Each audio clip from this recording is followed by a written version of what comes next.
linebackers. Obviously, quarterback containment is going to be a big issue this week. What's the linebackers' role in helping with that? We're all involved in it, all 11.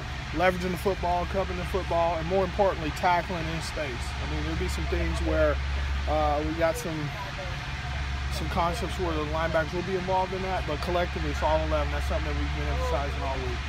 Do you think the linebackers took a step forward against Colorado? Yeah, they're getting better. Yeah, they're getting better. I think having Kenny back out there helps us. We reshuffle some things, and then the emergence of Chris Barnes has really helped us as well. So yeah, they're getting better and better each week.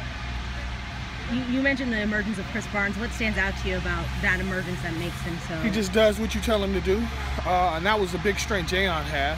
Jayon's as natural as they come, but one thing that Jayon did really well was he did exactly what you told him to do, and that's what Chris does, and that's why we like him. He's real dependable.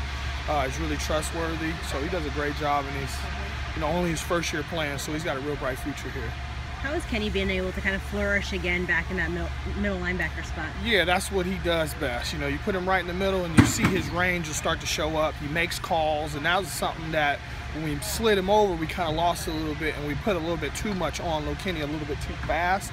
But having Kenny back there where he's been playing for the last 4 years, or really the last 3.5 years, it was really helped stabilize things and kind of brought that calm back to the front to where you got a guy in there that can make all the calls, all the adjustments, because a lot of the stuff that we do is kind of a check with me type of deal. So you got to have somebody in there to be able to make those calls. DK's been playing on special teams. What have you seen of him, and what's the forecast for him linebacker right now? Just keep coming, keep growing, I think he's getting to a point where he knows what to do. Now the next step for him is to know how to do it, just in terms of the technique and the eye progression and the block shed, all that now needs to come in and bring it all together. His weight is getting down, he's in pretty good shape, still a little off there, but we'll keep working him that way. But he's been doing a good job, man. He really has been. He's done a nice job on special teams, and I think getting him out there on the field and letting him feel the game is only going to help him going forward.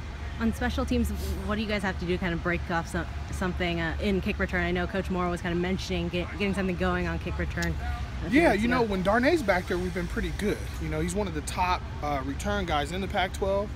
You see some teams start to bloop us a little bit, but I just think it's more or less the front line just making it go. And we almost had a touchdown last week against Colorado. We missed a block on a return there when Lazu was in there, but we just got to go basically 10 for 10 on all our blocks, so we just got to make sure we're doing a good job finishing our blocks and understanding the return and understanding our leverage when we do block people. But we got dynamic returners back there. We've been so close to breaking one all year long, and then having Darnay back there again will help us because he's obviously one of the top return men in the Pac-12.